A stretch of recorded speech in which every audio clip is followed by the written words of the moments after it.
Edit audio. Happy Pride, friends. Robin here, and I'm chiming in to tee up this encore episode from Teeny. Now, this episode is all about being your authentic self. And during a time when that is under attack, it's really under attack. Did you know that in April, the Texas Tech University system made some pretty sweeping changes? Like no graduate student research on sexual orientation or gender identity topics. Oh, faculty members, they now have to limit or eliminate classroom discussions of transgender, non-binary, and LGBTQ topics, especially in the core or lower level courses. And icing on the top, they are phasing out academic programs like women's and gender studies minors. So it couldn't be more clear how hard it is to live as your true and authentic self today. So this episode, folks, it is in support of pride, and it is in support of being loud and proud as an act of resistance. Hello, everyone. I'm Robin Hopkins, and this is Well Adjusting, where I talk to people about life stuff, but not in an NPR way. It's more like we're at the bar, having cocktails, getting into your business sort of way. It's giving drunk NPR. Oh, and producer Steph is here too. Hello. Today we chat, well, being your authentic self. Hello, all. Ooh, have I got a good one for you. Okay, today, Teeny joins us, and she has a very big question. How can she be open about polyamory at work? Now, she's in a relationship, and she wants to be able to speak about all the regular stuff that people BS about at work. What did they do over the weekend, and who did they do it with? Without worrying about what her coworkers are thinking, without feeling like she has to explain her life, and without the slights and the reproaches that people feel so comfortable dropping in a conversation like, oh, well, good for you, but wow, I could never do that. So the big question here is, can we help Teeny find a way to tell folks to just buzz off, or maybe not worry one bit about what they think? Or maybe trust in her picker and decide who to let in. But before we get to that, if you'd like to come on the show and pick apart a problem with us, just like Teeny, we'd love to hear from you. So go ahead and DM me at RealRobHops on all the socials, or you can email us at hello@editaud.io. All right, let's get to Teeny. Hi, my name is Teeny. I live in St. Louis, Missouri, the heart of the Midwest. I'm a product manager, which is pretty boring in my day job, but it's not bad. It's pretty fun.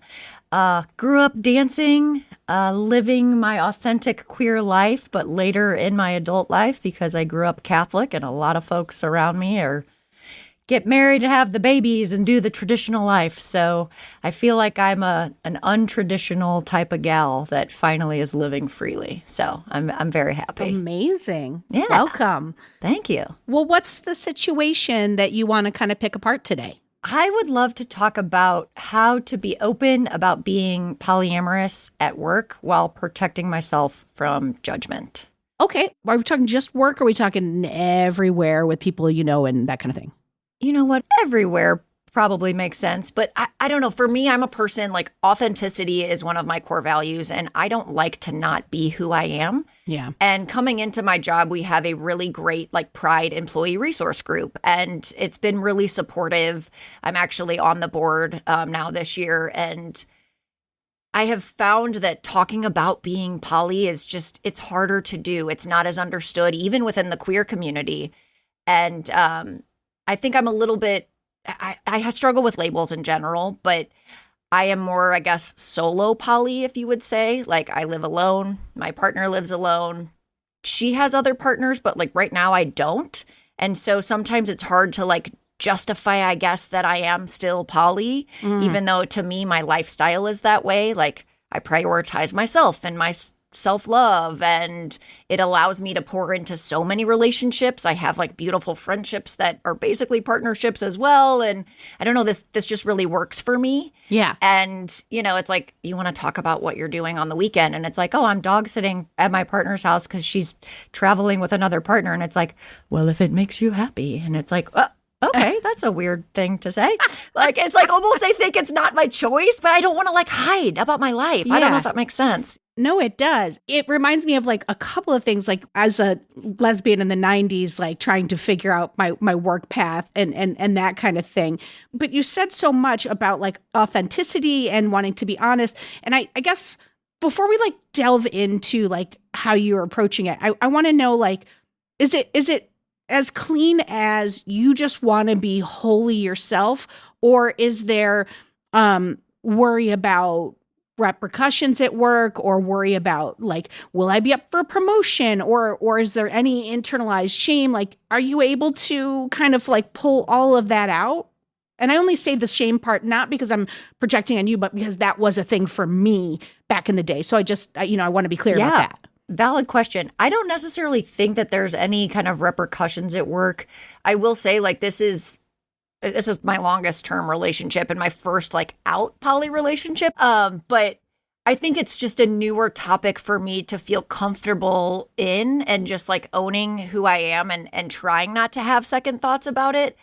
And I think, you bring up shame. That's the way of the Catholics, of like shame and guilt, right? And it's the way of the gays and the LGBTQs. Like, also true. It's not just ours, it's society's that's been handed to us, how we were raised. And then some of it's ours. But it's ours because of society and the way we were raised. Like, we didn't come out true. Shamed. Right. But I think there is part of it that's like, there's a right way to live, right? And there's like something inside of just like pulling me back. And I sometimes will have to question, like, is this even my belief, or is this somebody else's that's being put onto me? Yeah. Because I think I know in my heart of hearts, like, I start every day like meditating and journaling and just like really grounding myself. And I know that I'm living the best life for me. I know that the path I'm on is right for me. I know I am loving myself and coming from a place of love.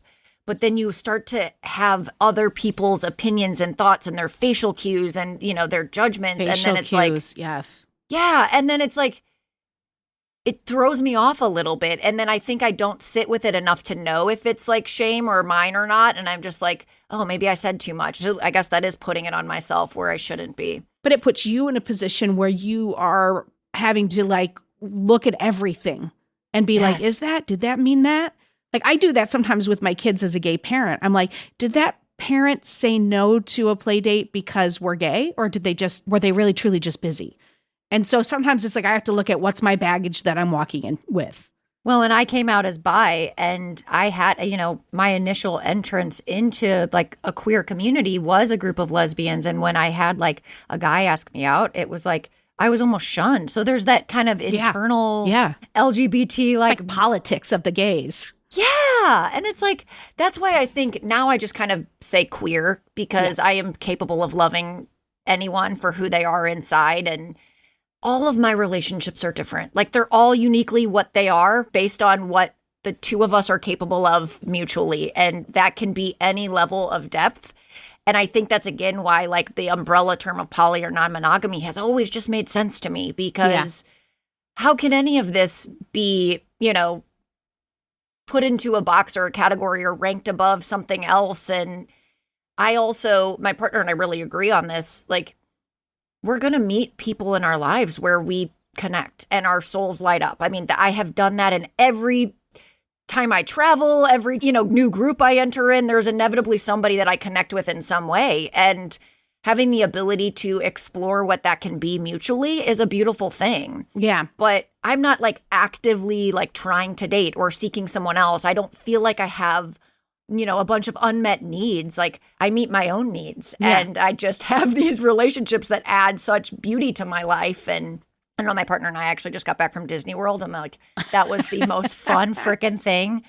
We were just like little kids, but it's like, we travel together so well. We have a blast together. Like, how beautiful. But I have other friends that I travel with too, and I do Christmas cards with, and have all these other longstanding traditions. And it's like, I want them all to just be able to exist. And so many people, it's just like, again, the path is like, well, you and your partner have been together over 2 years. What's next? Are you going to move in together? Are you going to get married? Like, what are you doing? And it's like, that's probably never on the cards for us. Yeah. Like, you know what's interesting about this is like, it's like what you're hitting on is this like to me is like this age-old question of society, and like people like boxes. People like to be able to say that's red, that lives here. That's like, it just makes people feel comfortable. And I don't know if that's like just a society thing or if that's just like innate in us, but we tend to do that. But I think as people in the queer community, we're already not in the traditional box. So we're much more open to being like, yeah, no, I could also do that, or I'm interested in this. But I think sometimes the idea of I tend to think there's a space where people, if 90% of the people speak one language and we're over here speaking different languages, and that's 100% amazing. I love that we speak different languages, but I tend to think they're not going to understand what I'm doing over here because I'm speaking a different language. And that's like, it's going to take them a minute to get there. But I think that can get really confused with reading people's faces and wondering, because in that 90% are a lot of people who actually don't think what we're doing is okay and don't like it and think we should not be allowed to do it and that we're bad, horrible people for doing it. So I think it gets all mushed and collapsed sometimes. And then I don't know. What do you think about? I'm curious what you think about all that. Well, I think that too. And it is hard because those comments, yes, the facial cues, but then there are sometimes I'm just like, well, if that works for you, but I could never do it. Oh, like, I hate that I could never do that. I hate those could people. Never. I would just be so jealous. Like, oh gosh, that is something I would not be okay with. And it just, how do you not read that as like, I am judging you for what you're doing? And yeah, because they are. Right. And it's like, that could not work for you, but it makes me feel like I have to go into explaining mode, right? Of just like, this is all about open, honest communication. Like, none of this is like bad. Like, this is all something that everybody agrees with and is actually happy. I love when my partner is happy, even if it's with other people or by herself. Like, why would that affect me? If I'm doing something else, why would I get upset about who she's doing something with? To me, it's so basic and makes total sense to me. And I'm curious, like, I don't know where this kind of branches off, but I've also, I feel like, encountered a lot of monogamous people that don't actually want to be monogamous. And they have that whole like cheating element or like, oh, I wish I could live that way. Yeah. But, oh, I could never tell my partner. And like, that's always like broken my brain because I'm like, if that's the person that you're supposed to trust and be committed to and love, why are you not comfortable to have an honest conversation with them about what could maybe work better for you? Yeah. Like, why would that person not support you? And I don't know, that like shadiness, it just feels so yucky to me. I'm like, wouldn't it feel better just to live the life you want to live out loud? Yeah. Well, and it's like, it's two things that you said. Like the first part you were saying, like they are judging you and they are saying something. And it's like, and that's like judging a person and being like, well, I could never eat sugar. Well, so don't. Right? So don't eat sugar. And you could easily turn that back and be like, well, I could never do what you do. But it puts you in a hostile position to have to be constantly reacting and justifying and explaining. And I could see where that would be a lot. Yeah.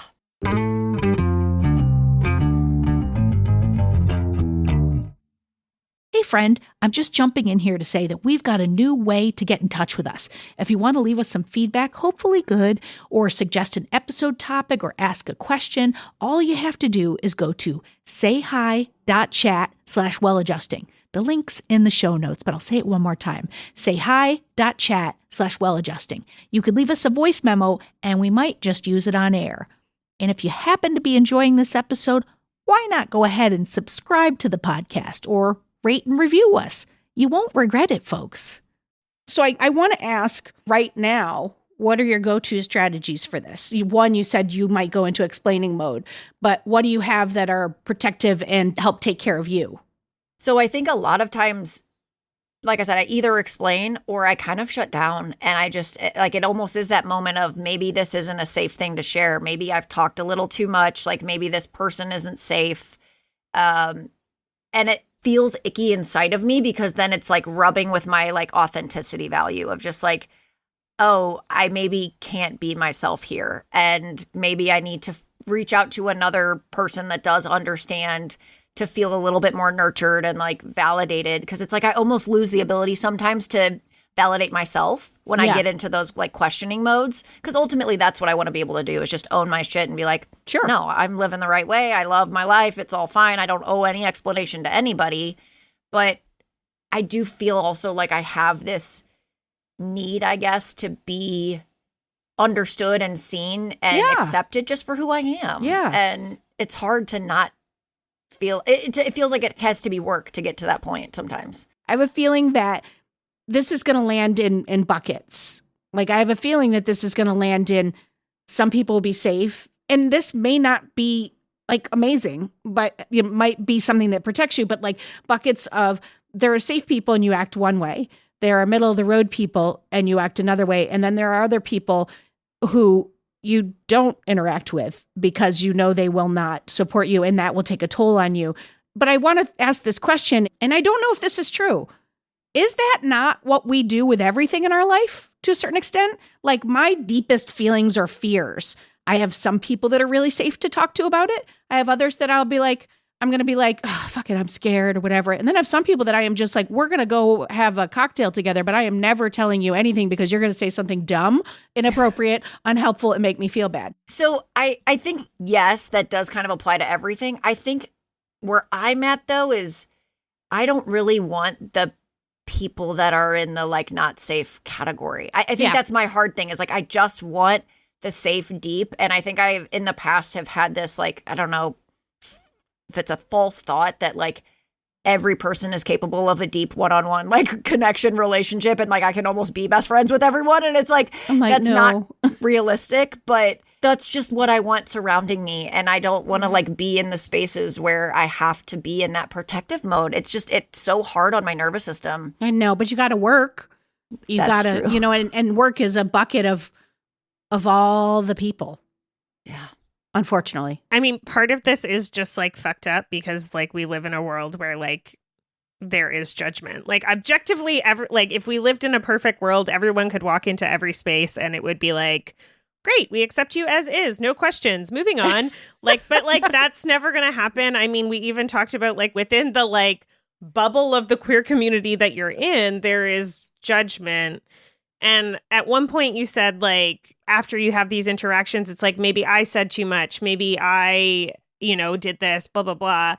And I think that is like the thing I keep coming back to because like it's not yours. It's not yours. And like, right. I always say this, like, we were talking about like lesbians and bi women, femme people, like there is real trauma there for a lot of lesbians and lesbians don't have to date bi people, but they also don't get to judge them. And like, that's the part that's like the fucked up part. Right. And like, I think that like nuance is lost a bit because it's like people shutting down. And I think there's like, I mean, also you've done this with like being bisexual and now you're doing it again with like being poly and like I'm sorry first of all because that is like it's judgment within the community, it's judgment outside of the community. I think that is just real, but like something that I think to focus on is like really embodying that like that is not yours to hold because like you are cool and beautiful and like deserve love and like if other people like don't understand it or like shut down because of some like real trauma, like that's their shit. That's not your shit, know? True. Yeah. And one of my daily affirmations that I try to ground myself in is like, I'm exactly how I'm meant to be. So when I have that too much, like I try to bring myself back to that. And like my enoughness is not dependent on other people. Like I am just who I am. But it is hard. But here's the thing. I think we're having two parts of the discussion. And one is this idea of like utopia and what people should or should not do. And I think I think there's probably no one in the world that, well, maybe not true, but I think most of us agree that we don't want judgment. There shouldn't be judgment. We should be able to live judgment free. But I'm a practical person who's just like, I'm looking at Teeny, I'm going, but that's the world we live in. And we can talk all damn day long about how nice that is, but it's not. And that doesn't make you safe. And that doesn't take care of you because people judge. I mean, people judge what you wear. People judge how you stand. People judge how old you are, how young you are, your weight, so it's like, this is the world. So we kind of have to like, to me, find the path that's best for you. So you are safe and taken care of because you can't do shit about Billy Bob at the office who, goes to church and then has an affair and judges your life. I think you can't do shit for like the person on the far, far end of that, but there is like a large group of people in the middle. And I feel like what I was trying to say with the like, it's not you to hold is like, I don't actually think that you need to talk to the people that are never going to get you. I think you probably know the people that don't make you feel safe, like from the jump. You don't need those people. And you especially don't need them until you like feel 100% safe in yourself, which is 100%. Probably going to take a long time because the world was not built to support you, And so that is shitty. But I think there is like some nuance in the middle where like, there's a lot of people that don't understand. I mean, first of all, like we have definition problems in the queer community. Like, let's just be real. Like no two people are agreeing on what the word queer means. Like there are so many like nomenclature problems. Right. And that's hard for our messaging. It's hard for the messaging. It's hard for people to like understand. I have multiple close people in my life that are poly, but in very different ways. And it's interesting if you are able to want to be interested and are a curious person about someone. And so that's where I would start is like, if these people are curious about you, you can decide whether or not to let them in. And that's a good point because I have had some people really lean in with curiosity and it doesn't feel like it's judgment. And they're just like, I have or never voyeuristic. You don't want either of those. Too. Oh, God. Yeah, but then it's like, oh, I've just never understood this, and I appreciate learning about you. And you know what? All my needs aren't met in my monogamous partnership because I have friendships, and we're just kind of trained to think that one person is your everything, and this like soul connection person. And it's like, well, actually, no, I do get my needs met in other spaces, and this is kind of expanding my brain. I think that's what I want to do is to try to just live my life authentically, try to get people to have more empathy and understanding and compassion so that they can go like not judge someone else, like take one for the team. I don't know if that makes sense. It does.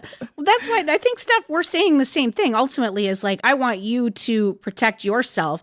And that's why I think of like the buckets of people, like that bottom third, maybe it's an eighth. Like I'm just using thirds because it's visually nice, but like, you don't need to talk to those people. Like, I think there are people that I've worked with, like, I'm thinking of a co-op board I'm on right now. And there's some people on that I don't necessarily like or think they're good people. And I think the things they do are, sketchy and not honest. And so I can keep things very business and I can keep things very like direct and they don't get to access me. And I wouldn't give them access to me anyway. So I feel like your answer for that. I think the answer is really more that middle ground of the people like trying to figure out who is being voyeuristic and who's being curious and trying to figure out who's safe.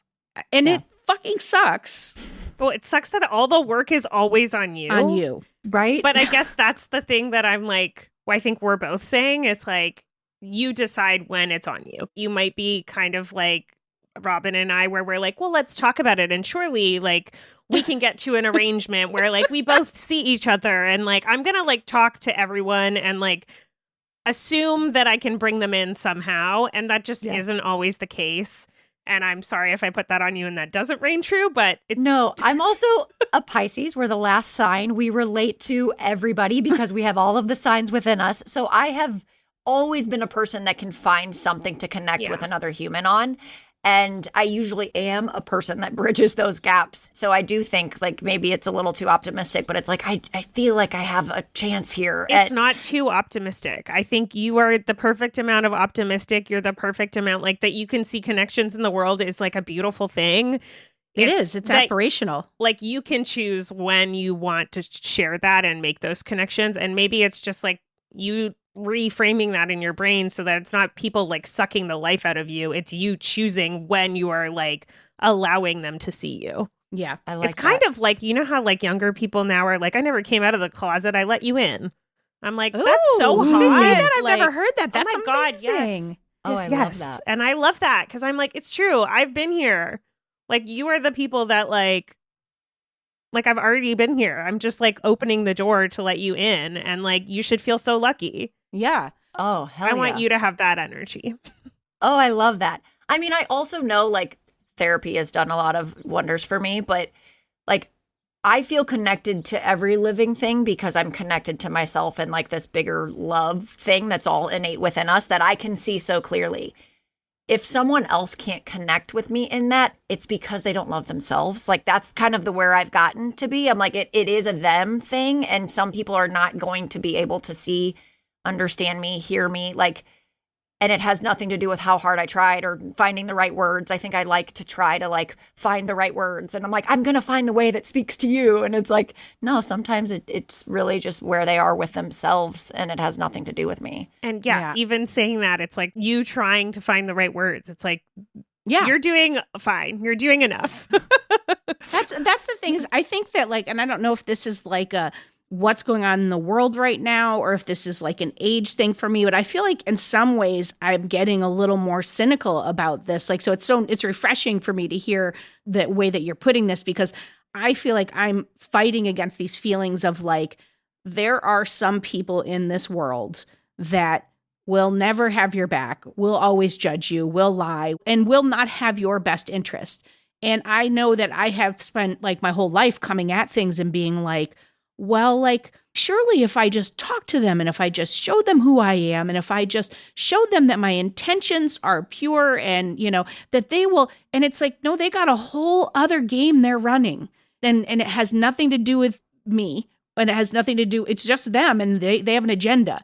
And it's like, I think that the sweet spot is being more like you and less like me, because you're being optimistic and still trying to see the good in people. But at the same time, you're like, that's your shit. And I don't have to step into that. So true. And I think I have had a tendency in the past to think like, oh, I can love someone into loving themselves. And I like make that my project, right? Oh and my it's God, like, I love that project. oh my, Next it's like episode. destroyed me, right? My whole freaking life. I'm like, oh. I've had to, unfortunately, like step away from some, you know, relationships that I thought were super significant and had all this hope and we're growing together. And it's like, oh no, you're kind of committed to hurting yourself and not breaking your patterns. And I can't do the work for you. And the more I think I do the work, it's like I just get onto another level. And it's like, I'm sorry, I'm kind of having to leave you behind. You know, and that's a hard thing for me to wrestle with too, of like, again, it's like the buckets, right? It's like, saying goodbye to someone that we know won't understand and isn't capable. So hard. It's sad because, again, I do feel that. I feel the hope, the humanity, the love. I know we're all cut from the same shit. Like, I just know it. But I can't make it my life's work to beat my head against a wall with someone who can't see it. I want to hear like how you feel about this whole conversation, because it seems very clear that you know that there are people that don't have best intentions and you're like, I don't have to fuck with them. And then you know that there's these other people and sometimes you're going to choose to get in there and to help a little or try to help, and then you know that you might have to let some of them go and there's grief. Like, it seems like you have a real sense of this. I'm really stable today. You caught me on a good day. Yay! I always joke and I'm like, it's a roller coaster. For the most part, I think I am able to, when I am grounded, when I'm in this place, I can get back to these concepts. I can kind of know this, but I still have a lot of times where I'm struggling and I just find myself like not finding the words and getting into that shame spiral. And sometimes they are relationships that I want to be, like maybe it's family, right? And it's like, this is a newer concept for them. And they're not people that I want to not have a relationship with. Like, that's different from the work bucket because they're not just people I can be like, oh, I'm never going to understand you. It's like, no, I want really strong relationships with people that I'm, you know, related to. And I know that there's still probably some of those folks that are not going to understand, but yeah. That desire to be like loved and approved by family. Like, I know I'm loved, you know, that's not something that's a question, but approved is another thing though. It is. It is. You want people's approval. I do. Yeah.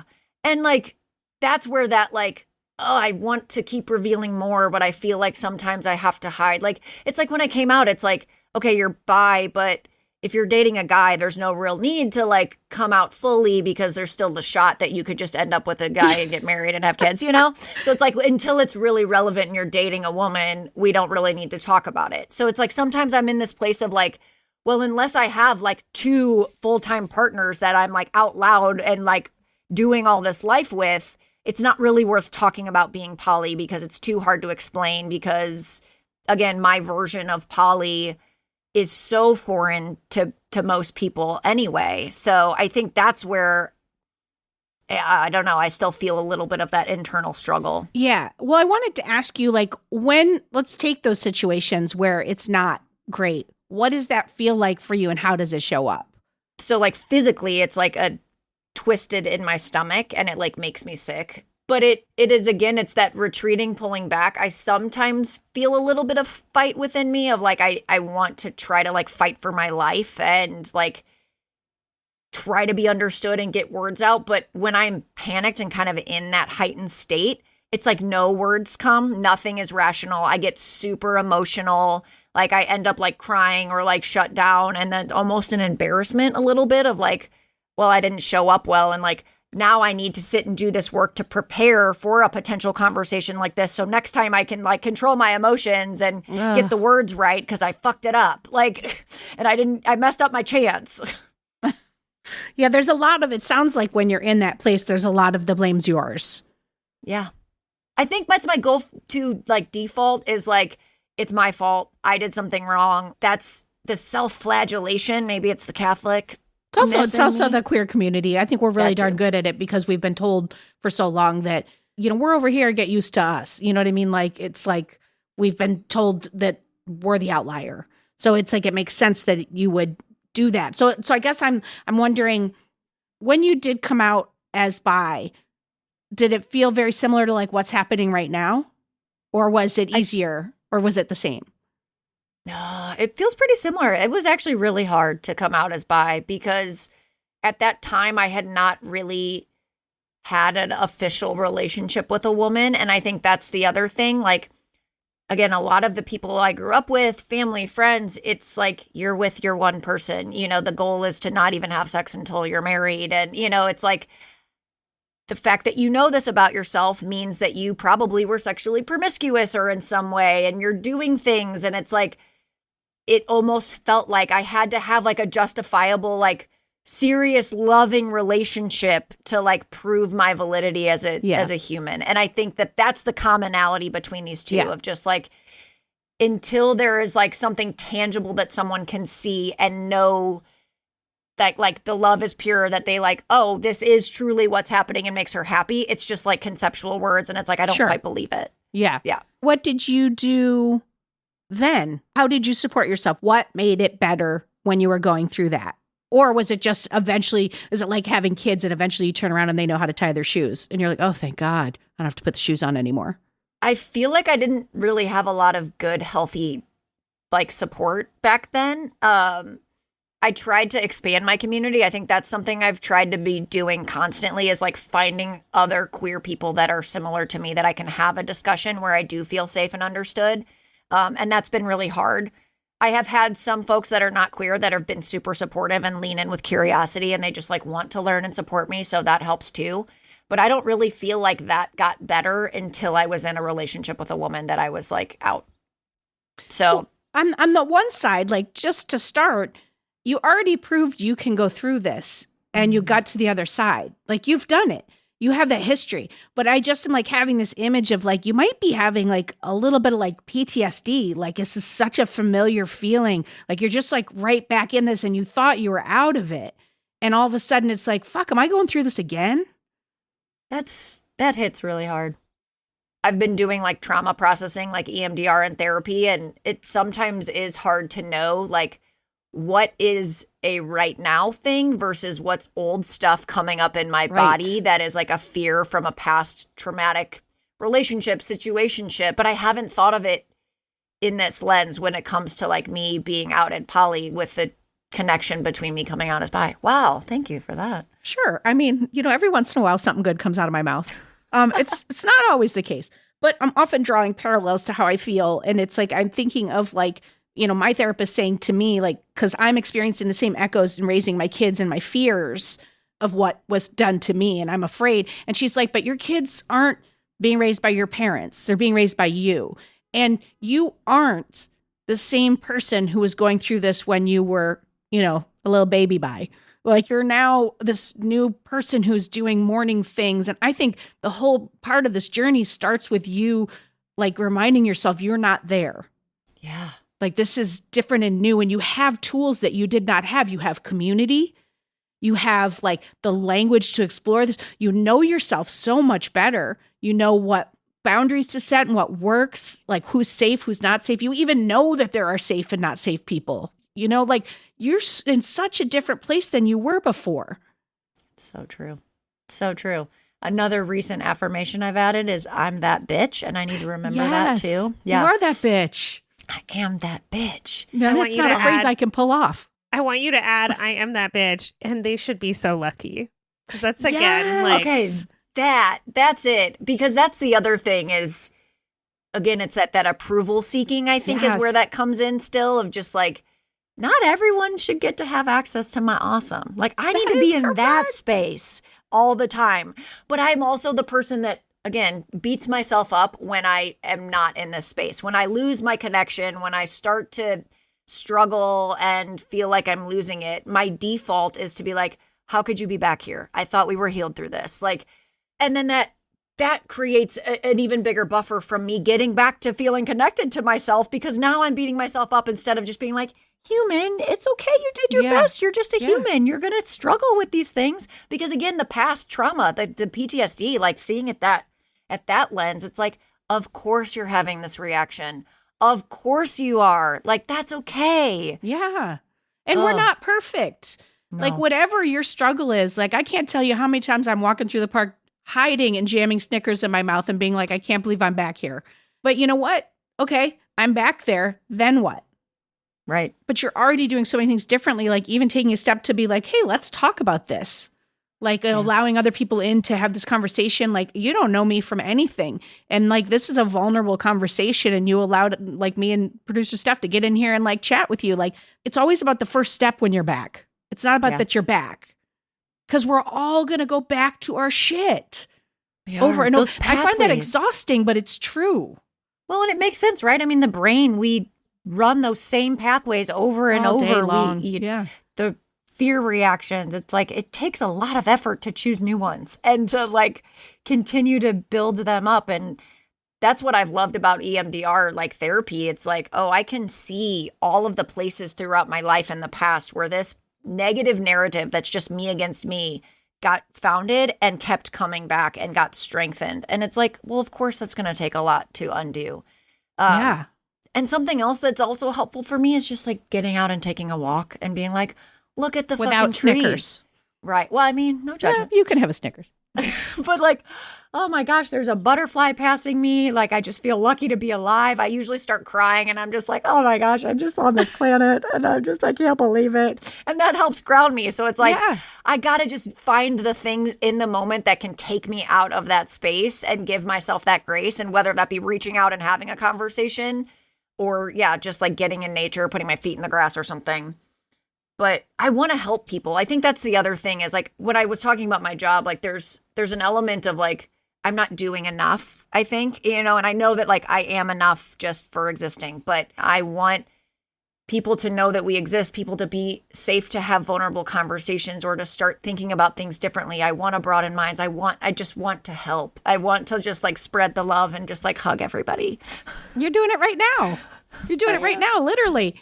I mean, it starts with conversations. Yeah. Well, and I guess I'm super grateful for this opportunity because I think this is a step in the direction of expanding that scope. And it's beyond just like the one-on-one communications with the people in my little bubble. It's like, how do I branch out? And this is a way to do it. So thank you. Well, and you are having those conversations. I think it's the distinction that you don't have to have them and you don't have to have them with everyone. You can have them when you want to and you feel like safe to. Yeah. And they should be so lucky. Yes. They should be so lucky. We often like end a podcast where we're like, okay, here's the homework that we talked about. But I think that's not for this episode.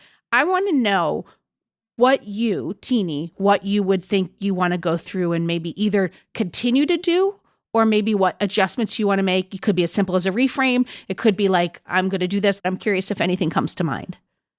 I think some of what I've gotten out of this that I want to lean on with myself is, again, that the parallels to the past and knowing that I'm not in the same space now as I was then, and just to be able to trust myself a little bit more. And I think knowing that it's okay to protect my energy, knowing that I don't have to take on all this work, I think that that's a needed reminder that sometimes I struggle to give myself. So I think this conversation has helped me just to be like, not every single person is going to be worthy of the conversation, the change, and I don't have to take on the bulk of the world. Yeah. And I think that they should be so lucky. That is like my new, we're writing that down in the daily journals. Yes. I know that I have struggled with self-confidence and self-love. That has been my biggest love story has been mine with me, and coming from a place of really not loving myself and thinking that I was worthy of a life, to being like, oh my gosh, I don't even really have a lot of negative self-talk anymore, but it still creeps in. We're still human. Again, we're not perfect. And perfectionism mind is really hard for me too. So just settling into that, I think I will be able to, hopefully, when I am feeling triggered or heightened or feeling that need to explain, just to be like, take a pause, take a breath. This isn't mine. They should be so lucky. Yes. I just wish for you more space, to notice when it's in your body, the feeling of ick, and to just have more space between whatever happened and responding. Because you actually don't have to respond. If someone says something shitty, you can full ass walk away.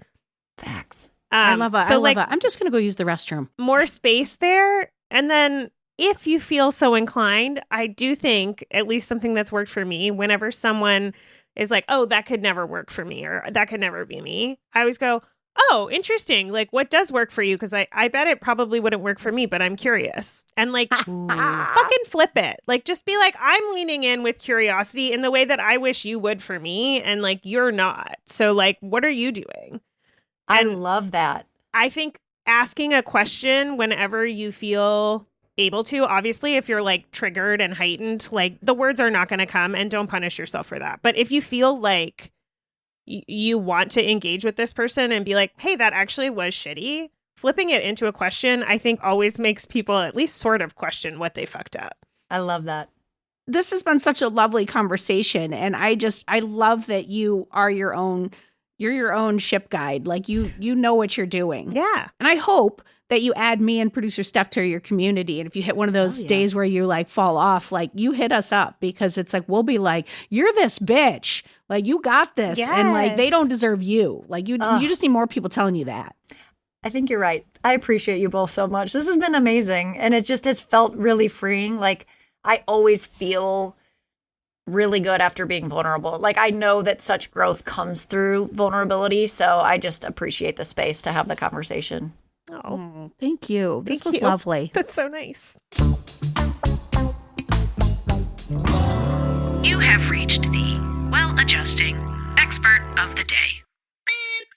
Hello, I'm Dr. Badiee. I go by Polytherapist on social media platforms.